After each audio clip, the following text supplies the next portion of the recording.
Hello and welcome back. As we were discussing junior pharmacist mock test paper, जहाँ पर हमने question number 87 तक discuss किया था, ठीक है। आज हम डिस्कस करेंगे from question number 88। But before that यहाँ पर कुछ इंपॉर्टेंट मैं आपको बताने वाला हूँ। वो ये है कि जो जूनियर फार्मासिस्ट के एग्ज़ाम डेट्स जो है वो आ गए हैं और आपका एग्ज़ाम जो है वो अक्टूबर में होने वाला है as per the JKSSB official notice. So इस हिसाब से मुझे लगता है and as per the sources आपका सिलेबस जो है वो चेंज नहीं होने वाला है। जो सिलेबस JKSSB के द्वारा दिया गया है उसी हिसाब से आपका जो पेपर है वो होने वाला है।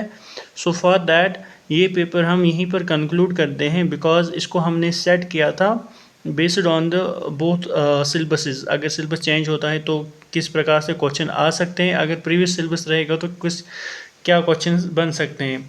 सो यहाँ पर हम इन क्वेश्चंस को जल्दी जल्दी कंप्लीट करके अपने जो हम पैटर्न फॉलो कर रहे थे, जो हमारा सिलेबस था उसी के हिसाब से हम प्रिपरेशन जो है उसको कंटिन्यू करेंगे। एंड विद दैट अगर आपको कोई भी कन्फ्यूजन या सवाल है वो आप हमसे बता सकते हैं कमेंट सेक्शन में। बाकी बहुत सारे बच्चे यही कहते हैं कि सिलेबस से रिलेटेड या एलिजिबिलिटी से रिलेटेड उनका जो क्वेश्चन है या क्वायरी है वो अक्सर वो पूछते रहते हैं। फ़िलहाल आप एक काम कीजिए, अक्टूबर में आपका एग्ज़ाम होने वाला है, 2 महीने हैं आपके पास। इन 2 महीनों में आप अच्छे से प्रिपरेशन कीजिए, ठीक है। अपनी रिदम को ब्रेक डाउन मत होने दीजिए। बाकी जो भी अपडेट्स हैं वो आपको मिलते रहेंगे। Stay focused.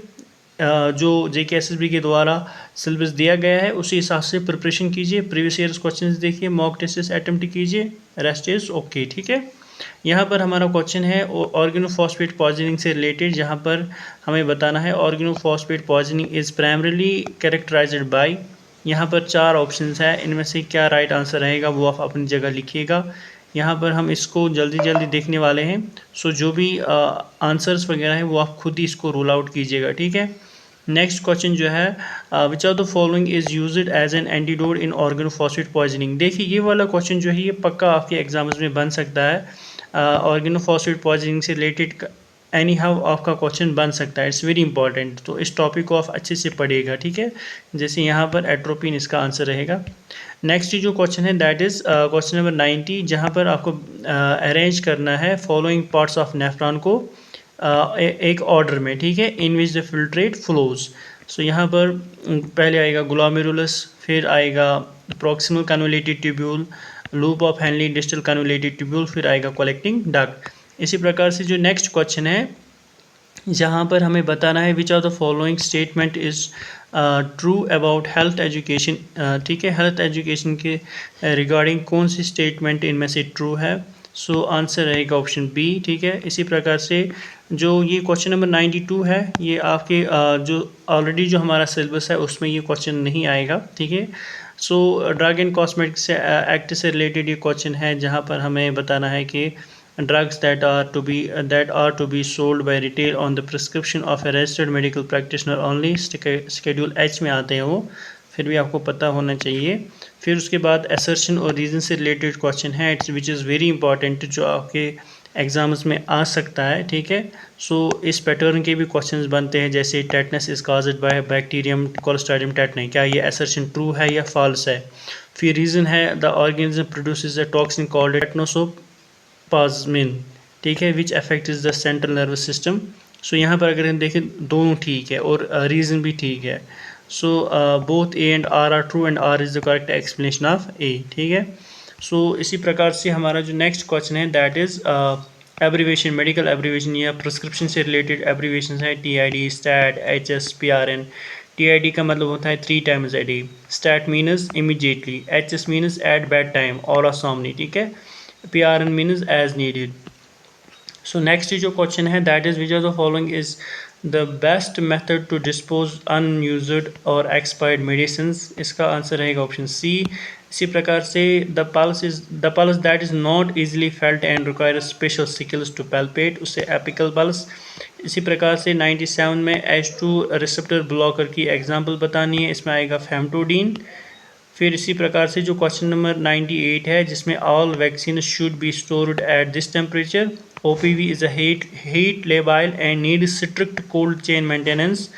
यहाँ पर अगर हम देखें जो स्टेटमेंट फर्स्ट है ये गलत है, स्टेटमेंट 2 ठीक है।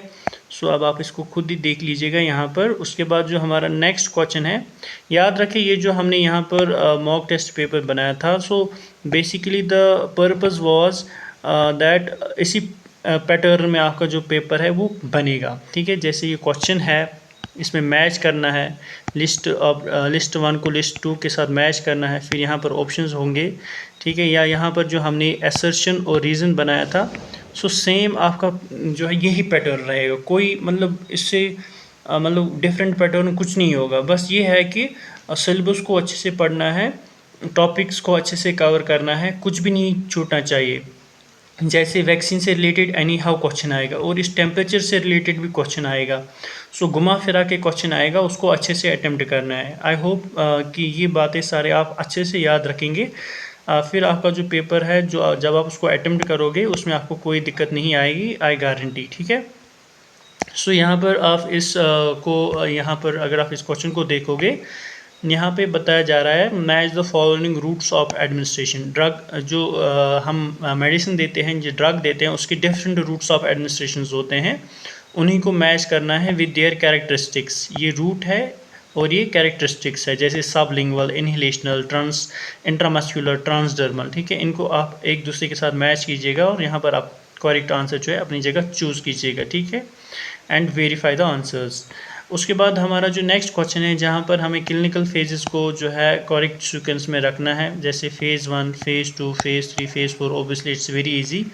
फिर यहाँ पर इंपॉर्टेंट क्वेश्चन है जो आपके एग्जाम्स में बन सकता है, दैट इज़ पोटेंशिएशन से रिलेटेड। एग्जाम्पल ऑफ पोटेंशिएशन यानी ड्रग यहाँ पर ड्रग कॉम्बिनेशन दी है, वहाँ पे आपको बताना है कि कौन सा ड्रग इनमें से पोटेंशिएशन दिखाता है। अब ये क्वेश्चन इंपॉर्टेंट क्यों है? Because it's not only the potentiation, but इसमें आपको जो है साइनर्जिज्म, एगोनिज्म, एंटागोनिज्म, सो इन सारी चीज़ों से रिलेटेड क्वेश्चंस बन सकते हैं। सो जैसे पोटेंशिएशन है, इसका एग्जांपल देना है आपको, साइनर्जिज्म है, इसका एग्जांपल देना है, एगोनिज्म है, एंटागोनिज्म है, एगोनिस्ट है, एंटागोनिस्ट है। So these are the very important little things जिनसे क्वेश्चंस आपके बन सकते हैं।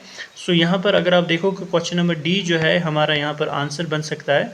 सो बाकी जो पैरासिटामॉल और कैफीन है ये साइनर्जिज्म से रिलेटेड है, इनको आप अपनी जगह अच्छे से देख लीजिएगा, एग्जांपल्स और इनकी डेफिनेशन वगैरह जो है वो देख लीजिए, इट्स वेरी इंपॉर्टेंट, ठीक है। फिर क्वेश्चन नंबर 102 अगर आप देखोगे, यहाँ पर जो ये क्वेश्चन है इसमें आपको 2 स्टेटमेंट्स दी गई है। सो चूज़ द करेक्ट ऑप्शन।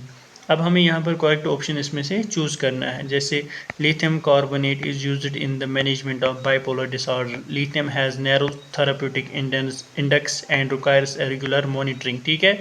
सो ये आपको यहाँ पर देखना है क्या करेक्ट रहेगा। उसके बाद हमारा जो नेक्स्ट क्वेश्चन है, विच of the following is not a component of the first aid kit. हमेशा याद रखिए जब आप क्वेश्चन देखोगे, सपोज ये क्वेश्चन है, ऑब्जेक्टिव है 103, कोई भी ऑब्जेक्टिव है, वेदर इट्स 103, 1, 2, 3, 4, 90, 50, कोई भी ऑब्जेक्टिव है, वहाँ पर क्या है आपको पूछा जा रहा है विच ऑफ द फॉलोइंग। सबसे पहले आपसे पूछा देखना है कि फॉलोइंग में क्या क्या है। फिर इज़ नॉट, ये यहाँ पर इम्पॉर्टेंट है कि इज़ नॉट, ठीक है, a component of first aid kit. अक्सर आप ये चीज़ यहाँ पर भूल जाते हैं, यहाँ आपको बता रहा है कि इज़ नॉट, ठीक है।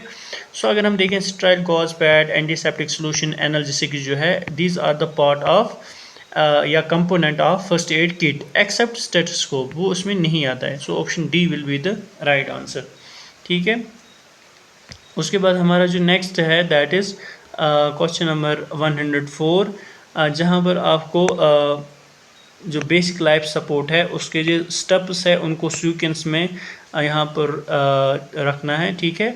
उसके बाद नेक्स्ट क्वेश्चन है जहाँ पर थेरेप्यूटिक ड्रग मॉनिटरिंग TDM से रिलेटेड क्वेश्चन है, is specially important for drugs with dash index, obviously narrow therapeutic index, ये आप यहाँ पर देख सकते हैं, ठीक है। फिर जो क्वेश्चन नंबर 106 है इसमें थोड़ा सा कन्फ्यूजन है, बाकी आप फिर भी अगर आप इसको खुद देखना चाहोगे आप इसको देख लीजिएगा, ठीक है।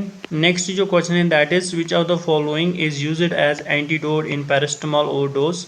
सो ऐसे क्वेश्चंस आपको पक्का बन सकते हैं, यहाँ पर option B will be the right answer.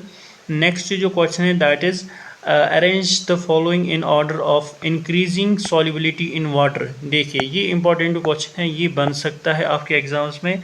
Increasing solubility in water जो है उसको आपको इन ऑर्डर जो है आपको यहाँ पर वो रखना है, ठीक है। सो अगर आप देखोगे यहाँ पर जो क्वेश्चन नंबर 108 है हमारा, इसका आंसर जो है वो ऑप्शन ए रहेगा। बाकी आप इसको अपनी जगह खुद भी जो है चेक कर सकते हैं, ठीक है। उसके बाद हमारा जो नेक्स्ट क्वेश्चन है that is which of the following statement जो है अबाउट फार्माकोकाइनेटिक्स इज़ ट्रू। यानी जो फार्माकोकाइनेटिक्स है उससे रिलेटेड कौन सी फॉलोइंग स्टेटमेंट जो है वो ट्रू है। यहाँ पर अगर आप देखोगे जो क्वेश्चन नंबर 109 है इसमें भी कन्फ्यूजन है, बिकॉज यहाँ पर अगर आप देखोगे it includes absorption, distribution, metabolism and excretion. So secondly it deals with what the body does to the drug. दोनों जो है यहाँ पर राइट आंसर्स है। सो इसलिए ये क्वेश्चन यहाँ पर कन्फ्यूजन है। अगर आपको ऐसा जो है ऐसा क्वेश्चन जो है अगर आप उसको एग्ज़ाम में सपोज JK SSB में by chance, by mistake, by technical mistake अगर ऐसा क्वेश्चन आता भी है, सो जो मोस्ट अप्रोप्रिएट यहाँ पर है that is option B, it includes absorption, distribution, metabolism and excretion. इसको चूज़ कर सकते हैं। एंड जब आपका एग्ज़ाम जब आपका रिज़ल्ट आएगा, जब आंसर की आएगी या जब करेक्शन आएगा, तब आपको इसका पॉइंट जो है वो डेफिनेटली मिलेगा। लेकिन अगर आपने इन दो में से चूज़ किया होगा, जो ये दो है, फिर तो नहीं मिलेगा। अगर इन दो में से चूज़ किया है, क्योंकि ये भी राइट है ये भी राइट है, अगर राइट आंसर चूज़ किया है फिर पक्का पॉइंट्स मिलेगा। अगर रॉन्ग चूज़ किया है फिर नहीं मिलेगा। बेटर इज़ कि अगर आपको 100% कॉन्फिडेंस है कि इसमें आंसर क्या रहेगा, फिर आप इस ऐसे क्वेश्चंस को अटेम्प्ट करना उस टाइम। और अगर आपको कन्फ्यूजन है, ये मतलब एक दो ऑब्जेक्टिव्स में कन्फ्यूजन है, ऑप्शंस में कन्फ्यूजन है, बेटर इज़ कि आप उस ऑब्जेक्टिव को छोड़ दो। क्योंकि अगर आपने उसको अटेम्प्ट किया सो मे बी आपको जो है नेगेटिव मार्किंग भी वहाँ पर हो सकती है। So the purpose here was that such questions can come in your JK SSB exam, because OMR based यानी पेपर बेस्ड एग्ज़ाम हो सकता है, होने वाला है। एंड उसमें जो है ऐसे एरर्स हो सकते हैं, नहीं होते हैं बट 99.9% चांसेस है कि नहीं होंगे, ठीक है। उसके बाद जो हमारा नेक्स्ट क्वेश्चन है दैट इज़ क्वेश्चन नंबर 110, जहाँ पर आपको फॉलोइंग जो है कॉलम्स है स्टरलाइजेशन मेथड्स के विद देयर सुटेबल आइटम्स, उनको जो है आपस में मैच करना है, जैसे ऑटोक्लेविंग, बॉइलिंग, पास्चराइजेशन, फिल्ट्रेशन। याद रखिएगा स्टरलाइजेशन से रिलेटेड इंपॉर्टेंट टॉपिक है ये, इससे रिलेटेड आपके question specially in the final exams of JK SSB any how बनने वाला है। सो इस टॉपिक को अच्छे से रीड आउट कीजिएगा, ठीक है। उसके बाद जो हमारा नेक्स्ट क्वेश्चन है दैट इज़ यहाँ पर स्टेटमेंट फर्स्ट और स्टेटमेंट सेकंड दी है। Insulin is a peptide hormone, insulin is stable in acidic medium, ठीक है। सो इस क्वेश्चन को आप अटेम्प्ट कीजिए एंड इट्स वेरी इंपॉर्टेंट। उसके बाद जो नेक्स्ट क्वेश्चन है that is which of the following is a water soluble vitamin. As मैंने आपको एक कई बार बताया कि विटामिन से रिलेटेड आपका क्वेश्चन पक्का बनने वाला है, चाहे वो विटामिन के केमिकल नेम्स हो, वाटर सॉल्युबल हो, फैट सॉल्युबल हो, ठीक है, उनकी डेफिशिएंसीज हो। उसके बाद जो हमारा नेक्स्ट क्वेश्चन है that is arrange the following anti hypertensive drugs in order in the order of onset of action, fastest to slowest. पहले फास्टेस्ट फिर स्लोवेस्ट, यहाँ पर ऐसे हिसाब से हमको जो है इनको चूज़ करना है, जैसे कैप्टोप्रिल, प्रोपेनोलॉल, निफिडिपिन, हाइड्रोक्लोरोथाइजाइड, ठीक है। सो आई थिंक यहाँ पर जो क्वेश्चन नंबर 113 है इसका आंसर जो है ऑप्शन ए रहने वाला है। बाकी आप अपनी जगह भी इसको देख सकते हैं, क्रॉस वेरीफाई कर सकते हैं, ठीक है। नेक्स्ट जो क्वेश्चन है that is which of the following is an example of colloid. यहाँ पर आपको कोलाइड की एग्जांपल बतानी है, क्वेश्चन नंबर 114। एंड हमारा जो आंसर है यहाँ पर वो रहेगा, चलिए आप इसको खुद ही देख लीजिए। उसके बाद जो हमारा नेक्स्ट क्वेश्चन है that is incorrect, find the incorrect pair, ठीक है। सो यहाँ पर जो हमें देखना है कि इनकरेक्ट पेयर क्या है। आई थिंक अगेन हियर जो क्वेश्चन नंबर 115 है ये भी क्वेश्चन ही गलत है, बिकॉज यहाँ पर अगर आप देखोगे इम्यूनोग्लोबिन जो भी है ये ठीक से इन्होंने दिया है, बाकी आप खुद भी इसको देख सकते हैं। Read the following statement and choose the correct option, ठीक है। यहाँ पर दो स्टेटमेंट दी गई है, आप इनको रीड आउट कीजिएगा और नीचे जो ऑप्शन है उसी हिसाब से आपको यहाँ पर इसको आंसर देना है। जैसे antacids provide quick relief from heartburn, ठीक, बिल्कुल ठीक। Antacids increase the gastric acid secretion, बिल्कुल गलत। सो पहली स्टेटमेंट ठीक है, दूसरी गलत है। ये आप यहाँ पर देख सकते हैं। क्वेश्चन नंबर 116 का आंसर बी रहेगा। Statement 1 is true but statement second is false, ठीक है। ये जो हमने मॉक टेस्ट पेपर बनाया था जूनियर फार्मासिस्ट का, इसमें से बहुत सारे क्वेश्चंस ऐसे थे जिनका आंसर सॉरी बाय मिस्टेक मुझसे गलत हुए थे, एंड बहुत सारे बच्चों ने इनको ठीक किया था कमेंट सेक्शन में जाके। And I am very happy कि आप ये क्वेश्चन जो है इनको अच्छे से देखते हैं, पढ़ते हैं, रीड आउट करते हैं। अभी 15 मिनट से ऊपर का ये वीडियो हो चुका है। एंड जो बच्चे स्टिल इस वीडियो को देख रहे हैं, that is they are serious learners and they want to gain some knowledge, and I am very thankful to all of you that आप इन वीडियोस को देखते हैं and then comment करते हैं। very very much appreciation for that। and आपके जो exams होने वाले हैं, I wish you all the best for that। आपको कोई भी आप मुझसे सजेस्ट कीजिएगा कि किस प्रकार से हम प्रिपरेशन अपनी जो है इन 2 महीनों में करें, ठीक है। So it's a star point, यहाँ पर आप स्टार के साथ अपना वो पॉइंट जो मेंशन कीजिएगा। I will take that point very seriously, ठीक है, बिकॉज बहुत कम बच्चे हैं जो यहाँ पर ऐसी बातें सुनते हैं, ठीक है। सो उसके बाद जो हमारा क्वेश्चन नंबर 117 है, it's the question regarding the control drug under NDPS act 1985, ठीक है। सो यहाँ पर आंसर कोडीन रहेगा ऑब्वियसली, पैरास्टामोल, एस्पिरिन, एमोक्सिन नहीं रहेगा। नेक्स्ट क्वेश्चन है, that is which of the following brand names with their generic names. Brand listed generic, जैसे Disprin, कल्पॉल, Dolo, Brufen, ठीक है। यहाँ पर एक चीज़ याद रखिएगा, ऐसे क्वेश्चंस के बहुत कम चांसेस होते हैं, क्योंकि एग्ज़ाम्स में जैसे ब्रांड नेम्स होते हैं और उनका जो जेनरिक नेम होता है वो ये ऐसे क्वेश्चंस नहीं पूछते हैं, ठीक है। नेक्स्ट जो क्वेश्चन है, that is 119, which of the following is the primary objective of rational use of medicine, ठीक है। यहाँ पर आप इसका आंसर चूज़ कर सकते हैं क्वेश्चन नंबर 119 का। उसके बाद क्वेश्चन नंबर 120, जहाँ पर हमें बताना है arrange the following in order of increasing molecular weight, ठीक है। इसी प्रकार से जो है ये पेपर जो है हमारा कंप्लीट होता है। कुछ इसी हिसाब से, इसी पैटर्न से जो है आपके क्वेश्चंस आगे जाके बन सकते हैं JK SSB के फाइनल एग्ज़ाम्स में। रेस्ट अगर ये सपोज़ अगर इसमें हमने 120 MCQs जो है अटेम्प्ट किए, अगर 10 भी हमें इसमें से फाइनल एग्ज़ाम में आएंगे ना, दैट्स वेरी मच, वो बहुत मैटर करते हैं, ठीक है। 10 क्या 2, 5, 6 भी अगर आएंगे ना, दैट्स वेरी मच, ठीक है। बट आई थिंक उससे ज़्यादा ही आएगा एंड उसी पैटर्न को फॉलो किया जाएगा। रेस्ट आगे जाके हम बहुत ही कुछ जो है इसमें अपलोड करने वाले हैं। सिलेबस को भी कवर करने की कोशिश करेंगे, इंपॉर्टेंट टॉपिक डिस्कस करेंगे और उनसे रिलेटेड जो है मॉक टेस्ट पेपर्स या इंपॉर्टेंट क्वेश्चंस, क्विज़ वगैरह जो कुछ भी आएगा उसे हम जो है कंप्लीट करेंगे। बाकी आपका सपोर्ट चाहिए, आप कमेंट सेक्शन में बता सकते हैं। Thank you for watching this video.